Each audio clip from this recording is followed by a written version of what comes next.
Assalamualaikum warahmatullahi wabarakatuh dan salam Malaysia Madani. Di tangan saya ini tersisip sebuah naskah istimewa bertajuk Fakta Wah Manusia, mengisafi kejadian, mencontohi kehebatan. Buku ini merupakan salah satu inisiatif di bawah Belanjawan 2023 dan diterbitkan oleh Blimbuk Sendirian Berhad. Karya hebat ini ditulis oleh seorang novelis terkenal yang kini tidak asing lagi di persada Malaysia, iaitu Ain Maisara, seorang penulis yang terus gah meniti arus zaman, menyebarkan ilmu dan manfaat kepada seluruh pembaca tanah air.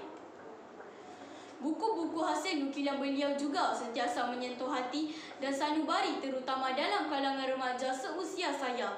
Oleh itu, pada hari ini ingin saya kongsikan dengan para hadirin tentang isi kandungan naskah hebat ini agar kita semua dapat menimba ilmu bersama-sama.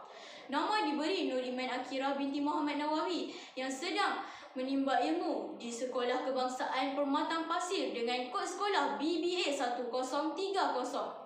Dengan penuh rasa terujanya, izinkan saya membawa anda menyelami keajaiban ciptaan manusia seperti yang telah dikupas dalam helaian buku ini. Kini, walaupun kita berada di era digital, membaca tetap menjadi kunci utama dalam menambah ilmu pengetahuan. Dan ilmu yang terbaik itu bermula dengan membaca sebuah naskah yang bermutu. Buku Fakta Wah Manusia ini mengandungi pelbagai fakta menarik tentang manusia dan kejadian luar biasa yang telah dikaji oleh para penyelidik. Ia merangkumi 11 bab dengan keseluruhan jumlah 150 halaman. Setiap bab menawarkan fakta unik dan mengagumkan tentang manusia, alam serta interaksi antara kedua-duanya. Mari kita menelusuri fakta unik tentang manusia. Tahukah anda, di seantero dunia populasi manusia kini telah mencecah 8.2 bilion pada Januari 2025.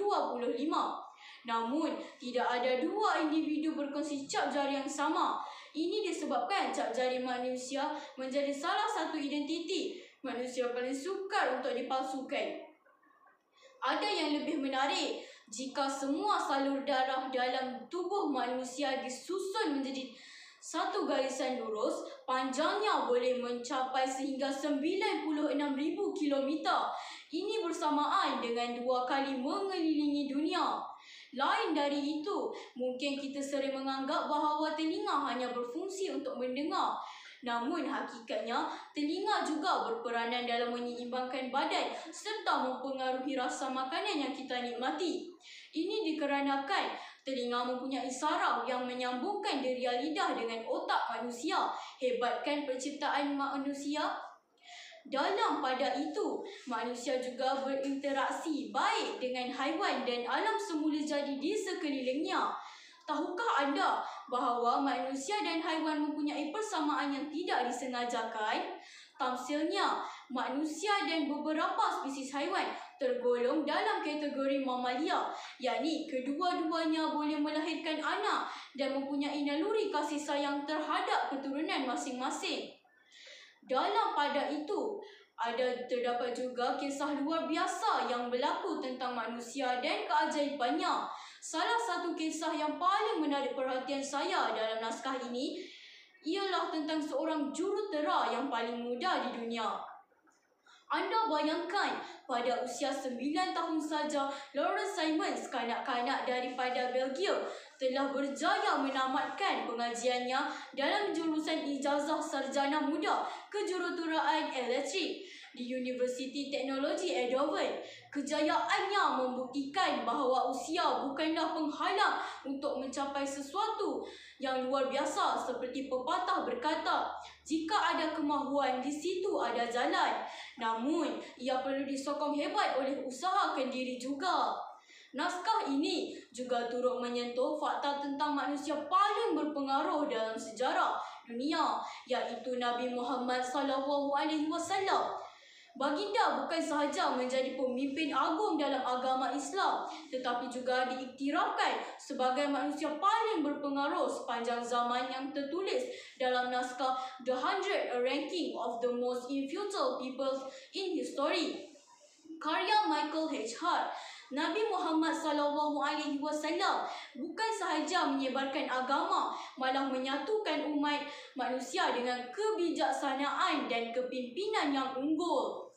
Sebagai penutup wacana perkongsian saya ini, kehebatan penciptaan manusia wajar kita insafi dan contohi. Setiap manusia diciptakan dengan keunikan dan kelebihan tersendiri, meskipun berbeza-beza agama, bangsa atau budaya. Kemajmukan ini bukanlah jurang pemisah. Sebaliknya, ia harus menjadi jambatan untuk kita meneroka, mengenali dan lebih memahami antara satu sama lain. Kelebihan luar biasa yang diberi oleh Allah Subhanahu wa Ta'ala terhadap sesetengah individu terpilih seperti yang telah saya ceritakan sebentar tadi juga penting untuk kita syukuri dan teladani. Sebelum mengakhiri bicara ini, izinkan saya berkongsi serangkap peringatan yang sangat bermakna petikan daripada naskah ini.